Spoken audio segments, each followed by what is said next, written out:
तो स्वागत है आपका बीपीएससी प्लस में। आज हम लोग डिस्कस करने वाले हैं बीपीएससी मेंस में जो डाटा इंटरप्रिटेशन से क्वेश्चन आए हुए हैं उसके बारे में। और यह क्वेश्चन सीडीपीओ 2022 का क्वेश्चन है। तो आइए डिस्कस करते हैं। ये क्वेश्चन है जो पूछा गया है इस साल, ये क्वेश्चन है। और इसमें टाइम्स समूह के टाइम्स ऑफ इंडिया, भीतरी वृत्त और इंडिया टाइम्स डॉट कॉम बाहरी वृत्त के वर्ष 2010 में विज्ञापन द्वारा आय अर्जित के प्रतिशत का विभाजन निम्न चित्र में दर्शाया गया है। द टाइम्स ऑफ इंडिया की विज्ञापन द्वारा अर्जित कुल आय 300 करोड़ है और इंडिया टाइम्स डॉट कॉम की 200 करोड़ है। निम्नलिखित चित्र को देखते हुए प्रश्नों का उत्तर दीजिए। तो इस क्वेश्चन में कहा जा रहा है कि ये जो भीतरी वृत्त है, भीतर वाला, ये टाइम्स ऑफ इंडिया का है। ये टाइम्स ऑफ इंडिया का है। और ये जो बाहर वाला है, ये इंडिया टाइम्स डॉट कॉम का है। और ये इंडिया टाइम्स डॉट कॉम का है। टाइम्स ऑफ इंडिया के लिए यह 300 करोड़ का आय अर्जन करती है विज्ञापन के द्वारा, और यह 200 करोड़ का आय अर्जित करती है विज्ञापन के द्वारा। तो इसी के आधार पर ये क्वेश्चन है, चार क्वेश्चन है, इसी के आधार पर ये चार क्वेश्चन है। चारों क्वेश्चन के आंसर देने होते हैं और ये टोटल 36 नंबर के क्वेश्चन होते हैं, जिसमें से इस साल जो क्वेश्चन का जो क्वेश्चन दिया गया था तो 8 नंबर, ये 8 और ये 12 नंबर के थे। तो ये टाइम्स समूह में ये और ये दोनों आ जाते हैं टाइम्स समूह। तो आइए देखते हैं क्वेश्चन क्या है। पहला क्वेश्चन है, टाइम्स समूह द्वारा खाद्य विज्ञापन से कुल अर्जित आय कितनी हुई है। तो टाइम्स समूह में जैसा हमने देखा था कि टाइम्स समूह में ये दोनों आते हैं। और ये जो भीतर वाला पार्ट है, ये भीतर वाला पार्ट था टाइम्स ऑफ इंडिया का। ये यहाँ पर मैं शॉर्टकट में लिखूंगा, टाइम्स ऑफ इंडिया का था।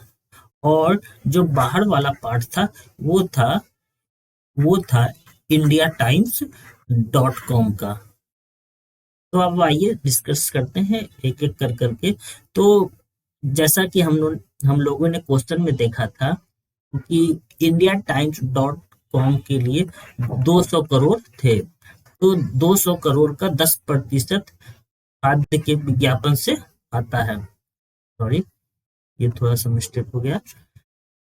तो ये 200 करोड़ का 10% खाद्य के विज्ञापन से आता है। और ये टाइम्स ऑफ इंडिया में 18% आता है। तो टाइम्स ऑफ इंडिया 300 करोड़ है और इसका 18% आता है खाद्य से। तो अब इसको कैलकुलेट कर देंगे तो आप देखेंगे ये 20 करोड़ और ये 54 करोड़ है। और दोनों को मिला करके 74 करोड़ हो जाते हैं टाइम समूह में खाद्य विज्ञापन द्वारा कुल अर्जित आय। तो इसी तरीके से फिर ये नेक्स्ट क्वेश्चन देखते हैं हम लोग। इसमें कहा गया है कि अस्थाई वस्तु के अलावा किस उत्पाद से टाइम्स समूह को 100 करोड़ से अधिक आय अर्जित हुई है। तो इसे देखने से पहले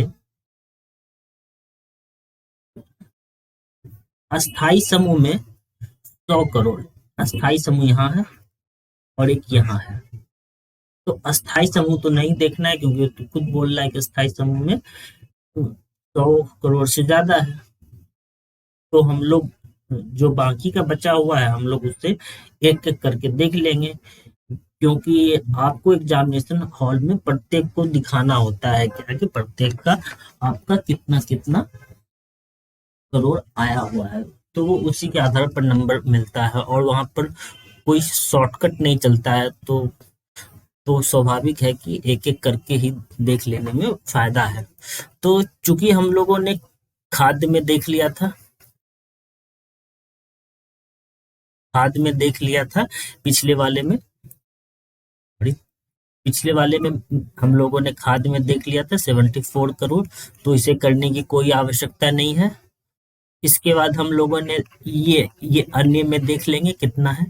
तो बाहर वाला, जैसा कि हम लोग जान रहे हैं कि बाहर वाला था times.com का, और अंदर वाला था आपका आपका अंदर वाला था ये टाइम्स ऑफ इंडिया का। तो आप दोनों को काटते हैं, तो आपका ये हो जाता है 40 करोड़ और ये 75 करोड़। और यदि दोनों को जोड़ लेते हैं तो ये 7, 8, 9, 10, 11, 115 करोड़ टोटल हो जाते हैं आपके उपयोगी वस्तुओं में जो आय अर्जित हुए हैं विज्ञापन के द्वारा। तो क्वेश्चन में कह रहा है कि 100 करोड़ से अधिक किसकी है, तो इसमें इसका आंसर होगा उपयोगी वस्तु। तो ऐसे करके स्टार मार्क कर करके तो यहाँ लिख दिया जाएगा उपयोगी वस्तु। वो वहां थोड़ा एग्जामिनेशन हॉल में थोड़ा सा वो बना करके लिखिएगा कि इसीलिए ऐसे करके, इसीलिए उपयोगी वस्तु में 100 करोड़ से ज्यादा आया, मतलब ऐसे करके लिखना होता है। उसके बाद फिर नेक्स्ट है कौन अधिक है और कितनी अधिक है। इंडिया टाइम्स डॉट कॉम की अस्थायी वस्तुओं द्वारा आय या टाइम्स ऑफ इंडिया की अस्थायी वस्तुओं द्वारा आय। तो अस्थायी वस्तु जैसा कि हम यहाँ देख पा रहे हैं, और ये जो अंदर वाला जो वृत्त है ये है आपका times.com। तो times.com कितना था, times.com 200 था, 200 करोड़ का। इसमें अस्थायी वस्तु 30% अस्थायी वस्तु से आ रहा है, तो इसका हो जाएगा, ये दोनों को काट देंगे तो 60 करोड़। और फिर ये बाहर वाला वृत्त टाइम्स ऑफ इंडिया था, तो टाइम्स ऑफ इंडिया के लिए था 300 करोड़ था, और इसका ये 35%, सॉरी ये एक ज्यादा लिखा जाने के बाद थोड़ा मिस्टेक हो जाता है। और ये टाइम्स ऑफ इंडिया 35% है, तो 35% में हम देखेंगे तो ये हो जाएगा आपका 105 करोड़। ठीक है, तो ये हो गया। अब इसमें कह रहा है कि कौन अधिक है, तो हम लोग ऐसा लिख सकते हैं कि दोनों को देखते हुए ये the times of India the times of India अधिक है।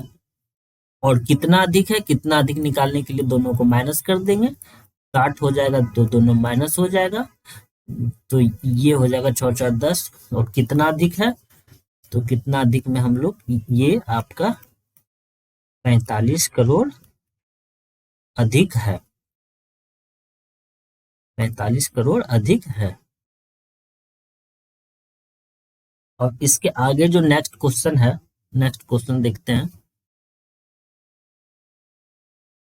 नेक्स्ट 2011 तक टाइम्स समूह की आय में 100% बढ़त का लक्ष्य है, और इंडिया टाइम्स .com का 10% बढ़त का लक्ष्य है। यदि दोनों वर्गों का प्रतिशत विभाजन अपरिवर्तनीय है, यानी ये जो प्रतिशत दिया है कि किससे कितना कितना प्रतिशत आ रहा है, इसमें कोई चेंज नहीं हो रहा है, तो अन्य वर्ग के विज्ञापन द्वारा द टाइम्स ऑफ इंडिया की कितनी आय अर्जित होगी।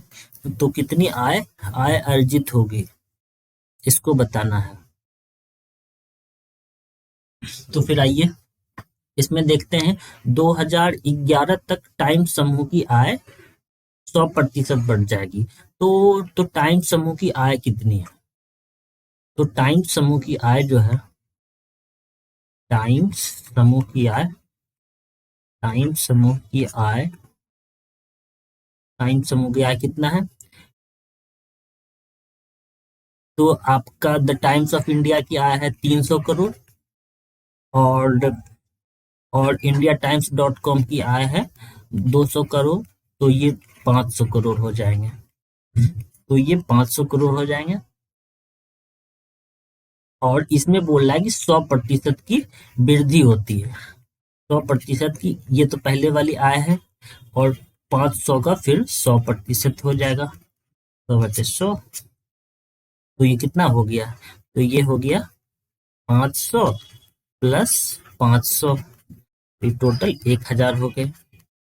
तो टाइम समूह की आय 2011 में कितनी हो गई? 2011 सॉरी 2011 में टाइम समूह की आय 1000 करोड़ है। अब इसमें निकालना है कि इंडिया टाइम्स .com का लक्ष्य 10% था। अब इंडिया टाइम्स का कितना था? ये इंडिया टाइम्स का, इंडिया टाइम्स 200 करोड़ था। 200 करोड़ में वो बोल रहा है कि उसमें 10% की वृद्धि हो गई है। ठीक है, तो इसमें 10% की वृद्धि हो गई है, तो ये टोटल 20 करोड़ बढ़ गया। तो ये टोटल हो गया 220 करोड़। अब दोनों का आय निकल गया है। अब चूंकि अब देखते हैं कि अब ये क्वेश्चन में क्या कर रहा है। अब दोनों का आय निकल गया है, इसका भी आय निकल गया, इसका भी आय निकल गया है। यदि ये जो परसेंटेज है, उपयोगी में कितना आय अर्जन हुआ है और खाद्य में कितना, स्थायी वस्तु में कितना, इसमें कोई चेंज नहीं हुई है, नो चेंज। तो अन्य वर्ग के विज्ञापन से टाइम्स ऑफ इंडिया का आय कितना आय अर्जित होगा टाइम्स ऑफ इंडिया से? तो यहाँ पर जो है आपका, ये टाइम्स ऑफ इंडिया में अन्य वर्ग है आपका 12%, क्योंकि अंदर वाला वृत्त टाइम्स ऑफ इंडिया के लिए था, जैसा कि क्वेश्चन में लिखा हुआ है। तो आप देखेंगे क्योंकि टोटल वहां पर 1000 करोड़ आया था टाइम समूह का, जिसमें से हम लोग निकाल देंगे इंडिया टाइम्स .com का 220 करोड़। तो टोटल कितना बच जाएगा? तो टोटल ये हो जाएगा 780 करोड़। 780 करोड़ जो होगा 2011 में टाइम्स ऑफ इंडिया की आय। ठीक है, उसके बाद फिर चलिए यहाँ ही हो जाएगा, तो 780 करोड़ हो जाएगा। 780 करोड़ का ये 12% हो जाएगा, तो 12% ये काट देंगे। फिर ये इसको भाग देने के बाद फिर आ जाएगा मेरा लगभग, इसको ऐसे जैसे इसे मैं भाग दे ही देता हूँ आगे वाले पेज में। तो ये कितना था? 780 गुना, यहाँ लिख देते हैं अन्य वर्ग, नहीं तो वो मिस हो जाता है। तो ये हो जाएगा, ये कट गया, ये कट गया, फिर 78 इंटू 12, तो ये हो जाएगा, इतना हो जाएगा। फिर ये 6 3, इसका आंसर हो जाएगा 93.6, क्योंकि ये यहाँ पे 0 है, तो यहाँ पर एक अंक के बाद फिर मतलब वो दशमलव आ जाएगा। तो यहाँ पर 93.6 करोड़ टोटल हो जाएगा अन्य वर्ग की आय। तो दोस्तों, सेशन देखने के लिए धन्यवाद। यदि आपको ये वीडियो अच्छा लगा हो तो इसे लाइक कीजिए और सब्सक्राइब कीजिए, शेयर कीजिए।